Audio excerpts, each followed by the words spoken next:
Today we're talking about a real microscopic menace, Escherichia coli, aka E. coli, aka the bacteria that'll have you hugging your toilet like it's your childhood teddy bear. And as usual, we're asking, E. coli versus the average man, who would you rather encounter? So here's the tea. E. coli is a bacteria that lives in your intestines, and most of the time, it's chillin'. There are different strains. Most are harmless and even help digestion according to the CDC. But certain ones, baby, they're certified gut gremlins. The worst offender, E. coli 0157 H7, found in undercooked beef, raw milk, and contaminated produce, can cause everything from diarrhea to full-on kidney failure. Other illnesses linked to E. coli include gastroenteritis, aka food poisoning's evil cousin, urinary tract infections. Yes, E. coli is the main cause of those too, according to the National Institute of Health. Pneumonia, meningitis in newborns, and sepsis in rare cases. So basically, E. coli can be that fake friend, cool on the outside, but plotting intestinal sabotage the second you slip up. E. coli is small, but it's got Beyonce levels of adaptability. It lives in the intestines of humans and animals, can survive in water, soil, and on surfaces for days. Multiplies quickly, like drama on group chat.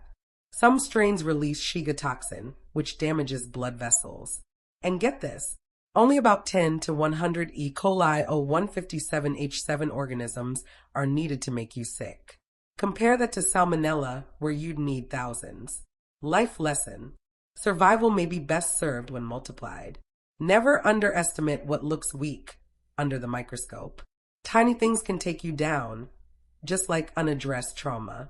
Okay, so E. coli causes approximately 265,000 illnesses and 30 deaths annually in the U.S., according to the CDC. Symptoms range from just a stomach cramp to call 911 immediately. Contained with sanitation, proper cooking, and hand washing. Doesn't chase you, stalk you, or gaslight you. Unlike E. coli, men aren't always easy to identify as threats because of charm, status, or systems that protect them. E. coli makes you throw up and cancel your weekend plans. Some men make you cancel your future. If I had to choose between a romaine lettuce recall and a dusty man with anger issues, hand me the salad, boo. So at the end of the day, E. coli might take out your gut, but at least it doesn't take out your confidence, your peace, or your self-worth. E. coli is a bad lil microbe, but at least it don't talk back, ask for your location, or file restraining orders when you speak your truth. You can scrub it away. You can boil it out. You can bleach it into oblivion. But the question still stands, if it was you, E. coli, and a questionable man in a room, who would you trust less?